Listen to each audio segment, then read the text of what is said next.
maglalakad ng malayo, kung hindi nandyan na sa inyong kapitbahay, bibili ka na lamang. Ibig sabihin, ito po ay isang paglilingkod ng tunay.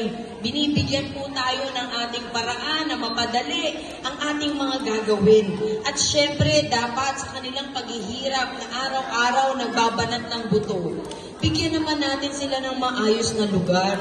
Kaysa naman palayasin natin sila, tapakan natin ang kanilang pagkatao, paano pa ho sila maghahanap buhay kung ganun po ang kanilang magiging kalagayan. Kaya para sa mga vendors na dapat magkaroon ng maayos na lugar para sa inyo. Pang-12, pagbibigay po ng tamang terminal para sa mga jeep, tricycle at mga pedicabs. Aba, syempre, dapat naman may sarili po kayong lugar. Hindi yung uusog ka na ako, di huliin ka na. 1.5 na kaagad. Tatawid ka sa kabila. Out of lane ka na. 1.5 na naman. Eh, hindi ka pa nga bumabiyahe, may utang ka na kaagad. Dahil pa ang Bombay na 5-6 na wala ka nararamdaman pero may utang ka pa sa kanila. Kaya dapat ayusin na lamang po natin na malaman po nila ang tamang lugar sa kanila para kahit paano, ito rin po ay paraan ng pagdidisiplina.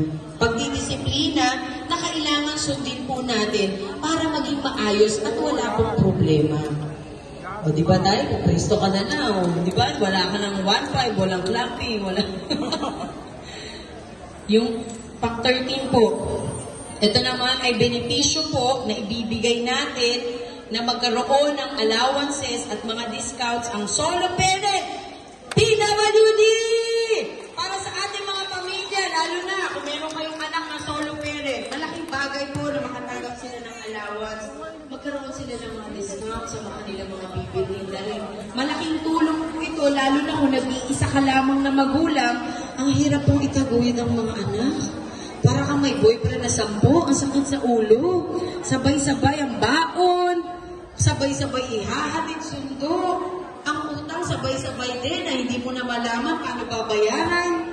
At least dito po sa ganitong paraan, mabigyan po natin sila ng medyo kaginhawaan na makakatulong po para sa kanila. Okay ba sa inyo yun? Sabi mo, hindi naman kami solo parent eh. Sino ba yung mga solo parent dito? Huwag na kayo mahiya. Eh ano naman kung solo parent, ibig sabihin dapat proud kayo sapagkat mahirap maging solo parent. Alam po ninyo, mas maigi yung solo parent, joke lang. Walang stress. At pakakainin mo lang mga anak mo talaga. Hindi, joke lang po. Ito naman po, ay syempre dapat proud tayo kasi mga anak po natin yan, ano. Hindi natin dapat ipagkaila na yung mga anak po natin ay talagang inaalagaan po natin. So okay po ba sa inyo mga programa na yan? Hindi pa ho ba mauubos yung 34 billion dyan? Marami pa. So ibig sabihin, madadagdagan pa ang mga programa na ibababa at ibababa po sa atin. Ang pinakamahalaga po dito ay malaman ninyo na ang isang taong maglilingkod, meron siyang programa na ibababa. Hindi lamang sasayaw na parang artista. Hindi lamang magmumodel na parang akala mo fashion show ito. Kung hindi ito po, yung paglilingkod na ibibigay mo sa tao. Yung sakripisyo po na dapat mapunta sa atin ang mga programa at mga budget dahil kailan pa ho tayo kikilos? Ilang taon na ho ba tayong lahat? So maswerte na kung tumagal tayo ng 30 years pa sa mundo. Ibig ko sabihin, hindi naman siguro po masamang maghangad ng ikakabuti po para sa ating lahat. Hindi naman siguro masama kung maghahangad po tayo na makita po natin ang ating pamilya na mayroong pinupuntahang maayos. Kaya para sa inyo pong lahat na mga leaders na nandito, sana hindi lamang po kayo leader na ang gusto nyo lang yung maganda. Kung hindi dapat, harapin po natin ng maayos ang ating mga problema. Harapin po natin ito ng may pag-asa na may suliranin para talagang magkaroon ng lugar na pagiging leader po natin. Kaya alam naman pag-uwi niya sa bahay, ayoko na maging leader, mahirap pala. Sabi ni Ma, ayoko na ata, parang gusto ko bigyan-bigyan na lang ako ng pera ng mga bahala mga kandidato na to. perahan na lang natin ito. Alam po ninyo, ako nagsasabi lamang ng katotohanan sapagkat ako po ay butante ng Maynila. Mula bata pa lamang ako, mula nung ako po ay narehistro na makaboto. Ibig ko sabihin, lahat po ng nararanasan ninyo ay nararanasan ko rin po. Lalo na po nung panahon ng SK, ako, isipin po ninyo nung pinatawag kami ni Mayor Alfredo Lim. Nagbigay po siya ng sobre. Akala ko ang laki-laki ng sobre, yung kulay puti. Sabi ko, ano ba ito? Pagkas kumain, magbibigay ng ganito. 500 pesos po yung laman. Parang feeling ko, binili na yung pagkatao ko. Paglabas ko po dyan sa may Jade Restaurant po yan eh. Sabi ko, para saan ba itong 500? Ano ibig sabihin na, bawal na ba akong magsalita? Bawal na ba akong mangampanya sa iba?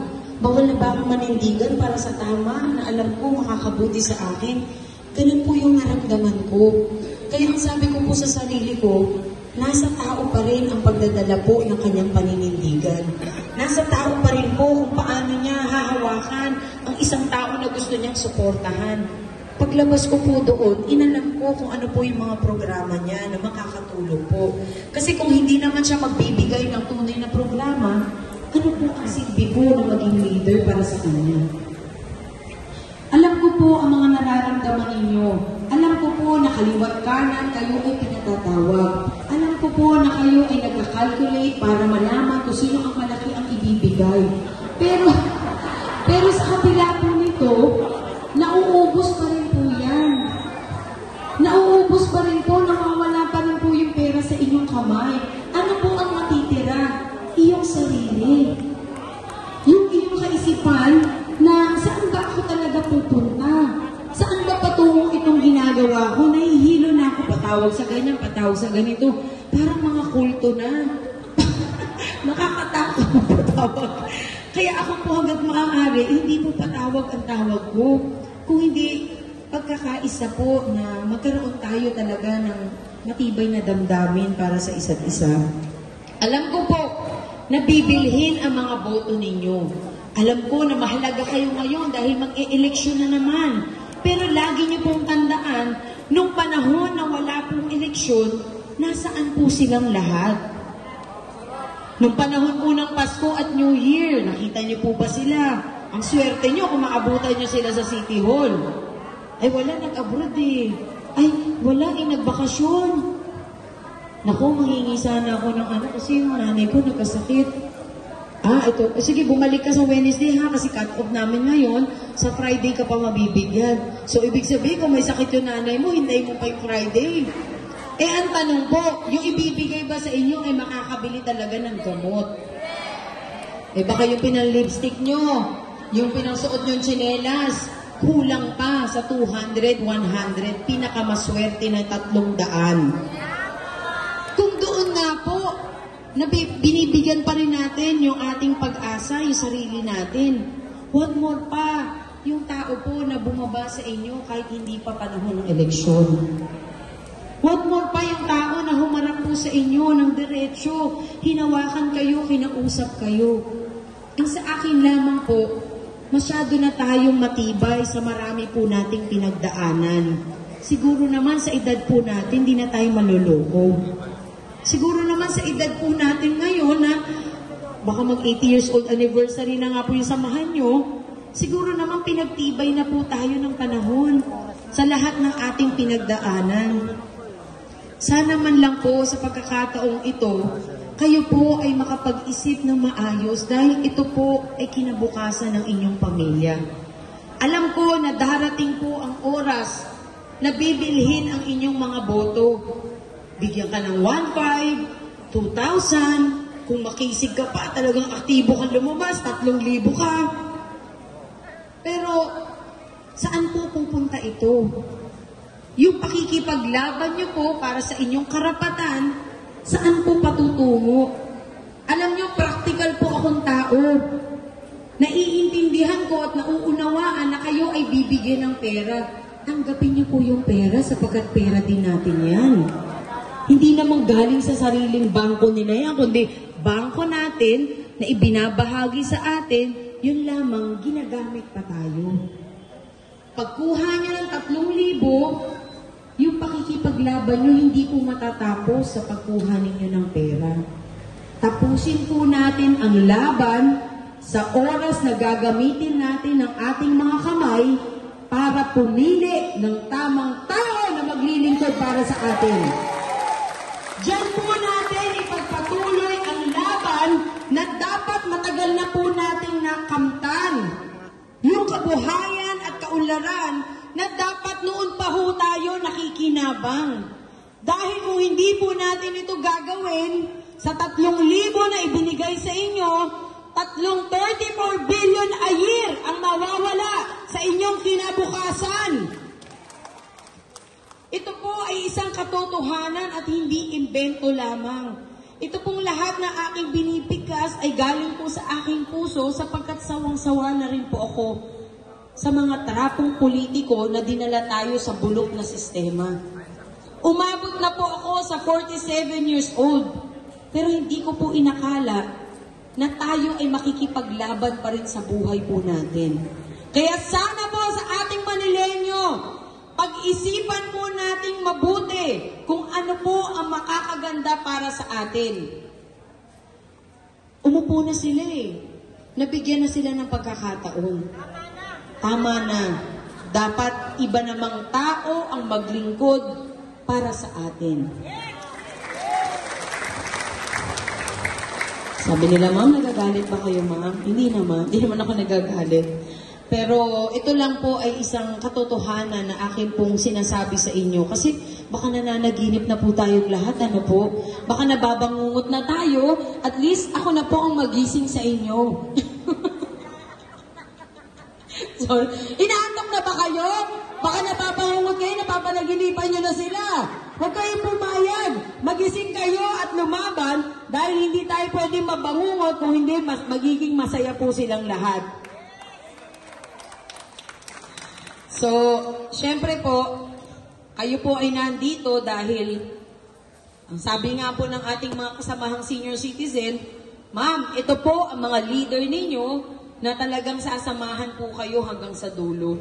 Diyos ko, saan po dulo ng gate or dulo ng kainan? Hindi ko po alam kung hanggang saan yung dulo na yan. Pero sana po, dulo po ng kinabukasan natin. Alam niyo, kabisado ko po kasi tao sa San Andres, ano po? Kahit na hindi po kayo magsalita, alam ko po kung anong nasa isip ninyo. Dahil ako po ay batang San Andres, Bukid, Manila. Hindi niyo po ako makukuha sa pangiti-ngiti. Dahil alam ko po kung ano ang damdamin ninyo. Aba, sabi ni nanay, Diyos ko, mamamalay pa, iba naman to. Alam po ninyo, itong oras na ibinigay ninyo sa akin, ito po ang oras na pinakita natin na tayo po ay totoong Manileño. Na tayo po ay totoong nagmamalasakit, kaya nga po nagbihis kayo. Nagbigay kayo ng oras, dala-dala niyo yung mga bag niyo kahit mabigat, walang laman. Dala-dala niyo yung mga pamaypay, dahil Diyos ko, baka wala tayo doon. Ako, init pa naman. Sa dami niyo po. Actually, nagulat na po ako na marami kayo. Ilan po inabot, Presidente? Diyos ko, kaya pa ba nila yung 800 tayo maglalakad? Sasama po ba kayo sa akin o kumari lang kayo? Maniwala kayo sa akin, napakaswerte nyo dahil ako magtatanggol sa inyo. At higit sa lahat, lalaban ako mga halimaw na nakaupo dyan, I'm sure magiging masaya rin po kayo. Sabi nila, ma'am, ang liit-liit nyo, ma'am, kaya nyo ba? Bakit maliit din naman sila? Hindi naman kami nagkakalayo ng height. Hindi naman ako agrabyado masyado. Yun lamang po, mas matibay yung dibdib ko sa kanila. Dahil nga po, mas mahal ko po yung kababayan ko. Kaya naman sana po yung mga pwede nyo ba itaas yung mga kamay nyo? Magising pa talaga kayo dyan? Baka naman, yes, aba. Parang Miss Universe. Grabe mga leader. Ang dami yung mga leader. Totoo po ba leader kayo? Sige nga, magpakitang gilas na po. Alam po ninyo, masaya-masaya ako dahil sa totoo naman, wala pa akong deklarasyon. Pero read between the lines, sabi nga nila. Masyado ko naman padadaliin sa kanila ang pakikipaglaban kay Marata Mundo kung sasabihin ko agad. Ang mahalaga po sa akin, ang aking hangarin rin po ay para sa ating lahat. Eh, pwede naman sila sumama, basta magpula sila. Pwede naman sila sumama, tatanggapin ko naman sila.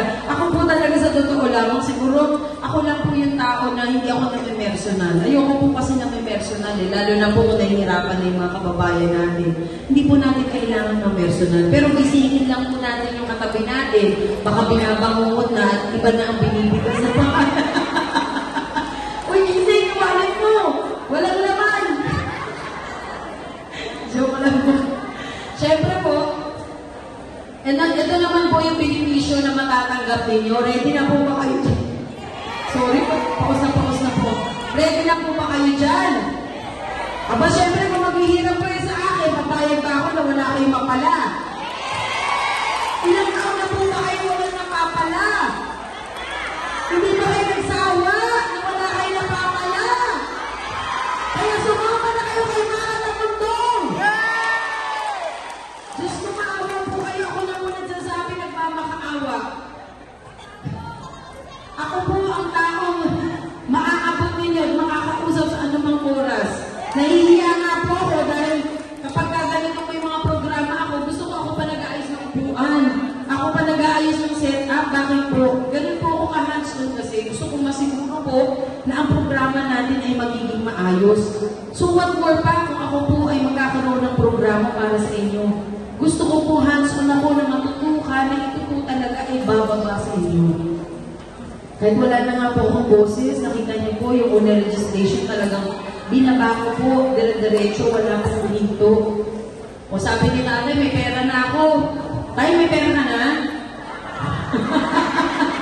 So ito po ang benepisyo na matatanggap ng isang tunay na leader ni Mara Tamundong po. So basahin po natin, pagbibigay ng mga pangkabuhayan sa bawat leader na makakatulong sa kanilang barangay. Ano ba yung pangkabuhayan na yan? Ma'am, ano po ba yan? Gusto baka magtinda pa kami ng sabon, ng ulam. Please lang, ang tatandaan namin sa politika, ayaw na namin yan. Ito po yung pangkabuhayan na pera na ibibigay ko po sa bawat leader. Mas gusto ko naman siguro hawakan nyo na lang yung pera, konsensya nyo na lang kung hindi nyo talaga gamitin sa ayos. Kaysa naman puro mga papel na mga isusulat nyo at papangakuhan kayo. Pag bumaba sa barangay nyo, ang sama ka sa ayuda. Gusto, para kayong tumaya na lang po kayo sa loto. Baka may chance pa kayo. Baka may chance pa manalo. Ano po? Kahit na 20 pesos mamuhunan na lang kayo, baka yun may chance pa. Dito po sa aking programa, sa mga leader po na makakasama natin, magbibigay po ako ng 30,000 pesos. Sa bawat leader, ha? O bilangin nyo na ilang kayo, 30,000. So, ang gagawin nyo lamang po, mag-voting kayo ngayon sa akin, magre-report po ang inyong mga song leaders para malaman po natin kung sino po talaga yung sa atin. At yung sa atin talaga, na makikita ko pa, ay siya pong makakatanggap. Pasensya na kayo, honest na po ako ha. Ang hirap naman mga ako. O lahat kayo, pero baka nung mamaya, doon na kayo kay ano. Alam nyo na, baka mas gusto nyo magsumba, sa Ross Boulevard, kayo bumabagyo. O baka gusto nyo mag-tongit sa gabi, nakapasensya na kayo, hindi po ako nagsusugal. Hindi naman sa pamimintas, pero ang isang Pilipino po kasi ay mas pahahalagahan mo yung pamilya na po. Mas bibigyan ko ng oras na ikaw ay makasama ng nanay mo, tatay mo, magluto ka sa bahay, kaysa po mag-tongit sa labas. Hindi ko po yung matututunan. Medyo talagang may ano po ako, may disiplina po ako sa sarili na. Para sa akin po, ang bawat sentimo na pinaghirapan ng aking mga magulang, na pinag-aral sa akin ay dapat po mapunta sa tama. Para ang biyaya po ay tunay natin matanggap. Okay ba sa inyo 30,000? Ewan ko na lang sa inyo kung ayaw nyo, bahala na po kayo. Talagang sabi ko nga, suko na ako pagka ayaw nyo pa ng 30,000. Pero, yan lamang po ang matatanggap na unang ninyo para bilang isang leader. Unang matatanggap na programa. Ibig sabihin, kayo po ay mabibigyan ko pa ng trabaho! Ay sabi nga nila, ma'am, 30,000, Eh kung may trabaho po kayo, eh kung kasama ko kayo sa City Hall, ang masigit pa sa 20,000 ang maibibigay sa inyo. Dahil ako po, ang gusto ko, ang pintuan ng City Hall ay buksan sa lahat. Hindi yung isasarado pag malapit ka na. Hindi yung lalagyan ng no solicitation para di ka na magsalita, pipi ka na. Sa inyo pong lahat, kailangan may lamesa ang Manileño sa City Hall! Hindi na po ako papayag na ako lamang o iilan ang makakapunta doon para sa programa, kundi lahat po kayo pwedeng pumunta doon at makiprograma, makisama, makinig para malaman po ninyo kung saan po mapupunta ang mga budget. Dapat maging transparent na po tayo. Diyan po mag-uumpisa na sila po ay manghihina na, manlalala na silang pumasok sa politika kasi wala na po silang gagamitin na budget para sa sarili ng bulsa. Ang gusto ko po, maubos ang budget sa programa ng Manileño! Para sa mga susunod na eleksyon, wala na pong maghangad tumakbo dahil wala na silang makukuha. At the same time, gusto ko po malaman ng ating mga kababayan kung paano at gaano kalaki ang budget para yung susunod na uupo, hindi na siya makakapagsinungaling kasi alam niyo na po. Di po ba yun ang gusto kong mangyari? Yung hindi naman tayo gawin mamang, hindi naman tayo kawawain na parang sinusuntok-suntok na lang tayo, wala tayong laban. Eh ngayon, suntukin na lang natin po sila pabalik para sila ay magising sa kanilang pagkakatulog. Huwag na po kayong pumayag. Please lang po. So, ito, okay na po ba sa inyo yung ating mga programa? Ngayon po, meron akong pinaserox dito. Asan na ba yung pinaserox ko? Ayan.